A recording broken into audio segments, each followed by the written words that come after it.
ನಮಸ್ತೆ ಎಲ್ಲರಿಗೂ. ನಾನು doctor Sneha, fertility specialist, Shrishma fertility centre, Bengaluru. Madam, IVF ಮಾಡಿಸ್ಕೊಳ್ಳೋಕೆ ಇಷ್ಟ ಇದೆ, ಆದರೆ IVF ಇಂಜೆಕ್ಷನ್ ತೊಗೊಳಕ್ಕೆ ಪೇಯ್ನ್ ಆಗುತ್ತಂತೆ, ಅದಕ್ಕೋಸ್ಕರ ನಮಗೆ IVF ಹೋಗೋಕ್ಕೆ ಇಷ್ಟ ಇಲ್ಲ ಅಂತ ತುಂಬ ಪೇಷಂಟ್ಸ್ ಗೋಳಾಡ್ತಾರೆ. ಸೊ ನಾನು ಅದೇ ಈಗ ಹೆದರಿಕೆ ಇರೋದ್ರಿಂದನೇ ಎಷ್ಟೊಂದು ಜನ IVF ಮಾಡಿಸ್ಕೊಳ್ಳೋದಿಲ್ಲ. ನಿಜವಾಗ್ಲೂ ಯಾರಿಗೆ IVF ಅವಶ್ಯಕತೆ ಇರುತ್ತೆ ಅವರು ಕೂಡ ಈ IVF ಇಂಜೆಕ್ಷನ್ ಹೆದರಿಕೆ ಸಲುವಾಗೇ ಅವರು ಡ್ರಾಪ್ಔಟ್ ಆಗ್ತಾರೆ. ಸೊ ಇದರಿಂದ ಟೈಮ್ ವೇಸ್ಟ್ ಆಗುತ್ತೆ, ಆಮೇಲೆ ಸುಮ್ಮನೆ ನಿಮಗೆ ಪ್ರೆಗ್ನೆನ್ಸಿ ಆಗೋದಿಲ್ಲ, ಆಮೇಲೆ ಪಶ್ಚಾತ್ತಾಪ ಪಡ್ಕೋಬೇಕಾಗತ್ತೆ. ಅದಕ್ಕೋಸ್ಕರ ಯಾರೂ ಹೆದರ್ಕೊಳ್ಬೇಡಿ. ಸೊ ನಿಮಗೆ IVF ಇಂಜೆಕ್ಷನ್ಸು ಯೂಶ್ವಲಿ 8ರಿಂದ 10 ದಿನ ಇರುತ್ತೆ.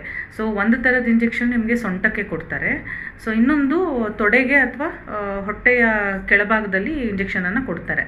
ಸೊ ಅದು ಯಾರು ಹೆದರ್ಕೊಳ್ತಿರಲ್ಲ, ದಯವಿಟ್ಟು ಈ ಇಂಜೆಕ್ಷನ್ದು ನೀಡಲ್ದು ಟಿಪ್ ನೋಡಿ. ಓಕೆ, ಇದು ತುಂಬ ತೆಳುವಾಗಿದೆ, ತುಂಬ ಸಣ್ಣ ನೀಡಲ್ಲು. ಓಕೆನಾ, ಇದು ನಿಮಗೆ ಸೊಳ್ಳೆ ಕಚ್ಚುತ್ತಲ್ಲ ಅಷ್ಟು ನೋವಾಗುತ್ತೆ. ಓಕೆನಾ, ಸೊಳ್ಳೆ ಕಚ್ಚಿದ್ದು ಐ ಥಿಂಕ್ ನಿಮಗೆ ಅಷ್ಟೊಂದು ನೋವು ಕಾಣಿಸ್ಕೊಳ್ಳಲ್ಲ ನನಗೆ ಗೊತ್ತಿರೋ ಪ್ರಕಾರ.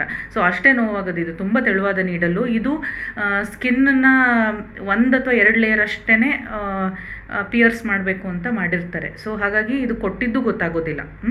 ಸೊ ನಿಮಗೆ ಒಂದು ಸೊಂಟದಕ್ಕೆ ಕೊಡೋ ಇಂಜೆಕ್ಷನ್, ಇನ್ನೊಂದು ಈ ಥರದ ಇಂಜೆಕ್ಷನ್ಗಳಿರುತ್ತೆ. ಸೊ ಹಾಗಾಗಿ ಇದು ನಿಮ್ಗೆ ಅಷ್ಟು ಪೇಯ್ನ್ ಆಗೋದಿಲ್ಲ. ಇನ್ನು ಸೊಂಟಕ್ಕೆ ಕೊಡೋ ಇಂಜೆಕ್ಷನ್ಗಳು ಐ ಥಿಂಕ್ ಎಲ್ಲರೂ ತೊಗೊಂಡಿರ್ತೀರ, ನಿಮಗೆ ಗೊತ್ತು. ಸೊ ಅದೇನು ನಿಮಗೆ ಅಂಥ ಪೇಯ್ನ್ ಆಗಲ್ಲ. ಎಲ್ಲರೂ ಹೆದರ್ಕೊಳ್ಳೋದು ಈ ಥರದ ಇಂಜೆಕ್ಷನ್ ಸಲುವಾಗಿ.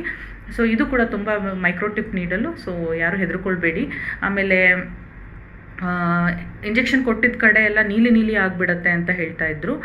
ಒಂದಷ್ಟು ಕಮೆಂಟ್ಸ್ಗಳಲ್ಲಿ ನೋಡಿದ್ದೀನಿ. ಆ ನೀಲಿ ಆಗೋದು ಏನಕ್ಕೆ ಅಂತಂದರೆ, ನಾವು ಬ್ಲಡ್ ಥಿನ್ನರ್ ಇಂಜೆಕ್ಷನ್ ಕೊಟ್ಟಿರ್ತೀವಿ ಎಂಬ್ರಿಯೋ ಟ್ರಾನ್ಸ್ಫರ್ ಆದಮೇಲೆ. ಓಕೆನಾ, ಚೆನ್ನಾಗಿ ಇಂಪ್ಲಾಂಟೇಷನ್ ಆಗಲಿ ಅಂದರೆ ಎಂಬ್ರಿಯೋ ಹೋಗಿ ಯೂಟ್ರಸ್ ಲೈನಿಂಗಿಗೆ ಚೆನ್ನಾಗಿ ಕಚ್ಕೊಳ್ಳಿ, ಅಬೋಷನ್ಸ್ ಆಗಬಾರ್ದು, ಸ್ಟ್ರಾಂಗಾಗಿ ಪ್ರೆಗ್ನೆನ್ಸಿ ಬೆಳೀಲಿ ಅಂತ ಕೊಟ್ಟಿರ್ತೀವಿ.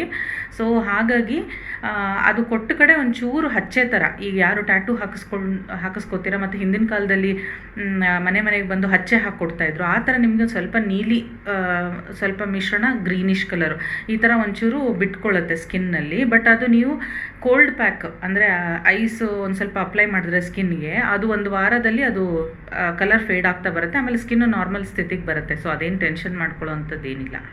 ಸೊ IVF ಇಂಜೆಕ್ಷನ್ದು ಸಲುವಾಗಿ ದಯವಿಟ್ಟು ನಿಮ್ಮ IVF ಅನ್ನು ಪೋಸ್ಟ್ಪೋನ್ ಮಾಡಬೇಡಿ. ಸೊ ಇನ್ನೂ ಏನಾದರೂ ಡೌಟ್ಸ್ ಇದ್ದರೆ ನನಗೆ ಮೆಸೇಜ್ ಮಾಡ್ಬೋದು.